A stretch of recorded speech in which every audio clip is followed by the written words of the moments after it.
Because of those things, we, I think, are going to have a lot of work to do in the next administration to restore that sense that America's that shining beacon on a hill. Do you agree?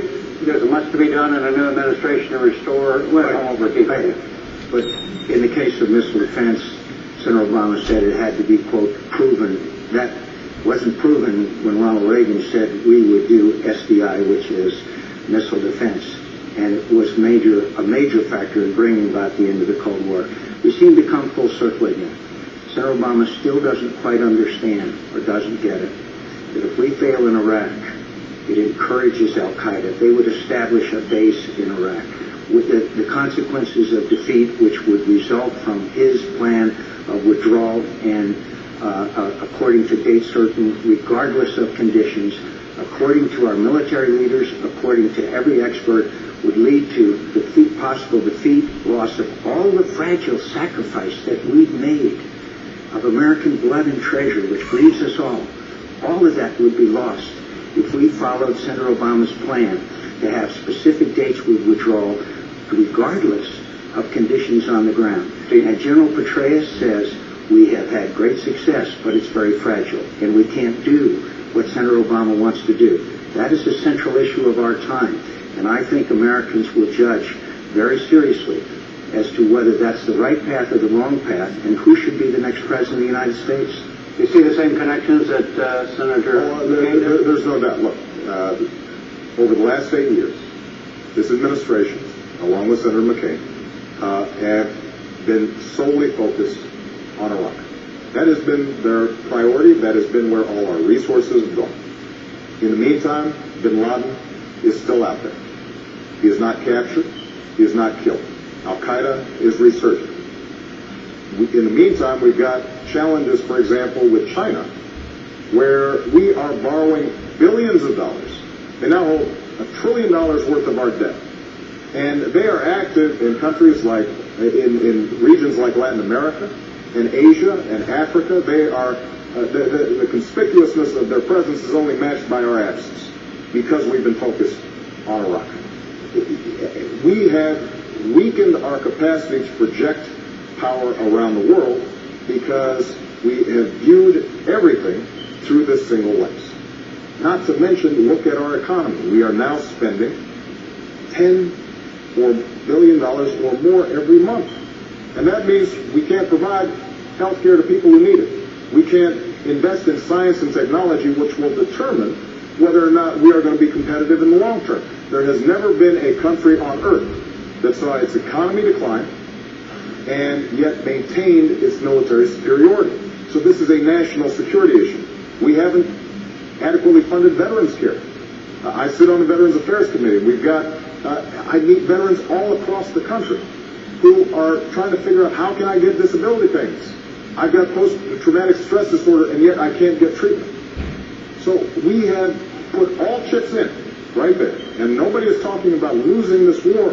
What we're talking about is recognizing that the next president has to have a broader strategic vision about all the challenges that we face. That's been missing over the last 8 years. That sense is something that I want to restore. I've been involved, as I mentioned to you before, in virtually every major national security challenge we faced in the last 20-some years. There are some advantages to experience and knowledge and judgment. And I honestly don't believe that Senator Obama has the knowledge or experience and has made the wrong judgments in a number of areas, including his initial reaction to Russian aggression in Georgia, to his, we've seen the stubbornness before in this administration to cling to a belief that somehow the surge has not succeeded and failing to acknowledge that he was wrong about the surge shows to me that we need more flexibility in a president of the United States than that.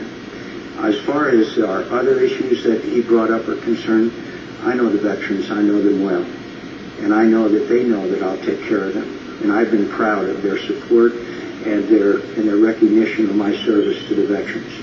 And I love them, and I'll take care of them, and they know that I'll take care of them. And that's going to be my job.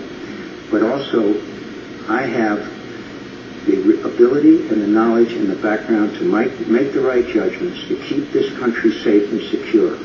Reform, prosperity, and peace. These are major challenges to the United States of America. I don't think I need any on-the-job training. I'm ready to go at it right now. Well, let me just make a closing point. My father came from Kenya. That's where I get my name. And in the 60s, he wrote letter after letter to come to college here in the United States, because the notion was that there was no other country on earth where you could make it if you tried. The ideals and the values of the United States inspired the entire world.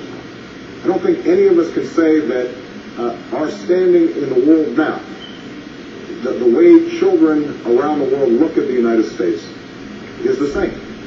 And part of what we need to do, what the next president has to do, and this is part of our judgment, this is part of how we're going to keep America safe, is to send a message to the world that we are going to invest in issues like education. We are going to invest in issues that relate to how ordinary people are able to live out their dreams. And that is something that I'm going to be committed to as President of the United States. A few seconds, we're almost finished.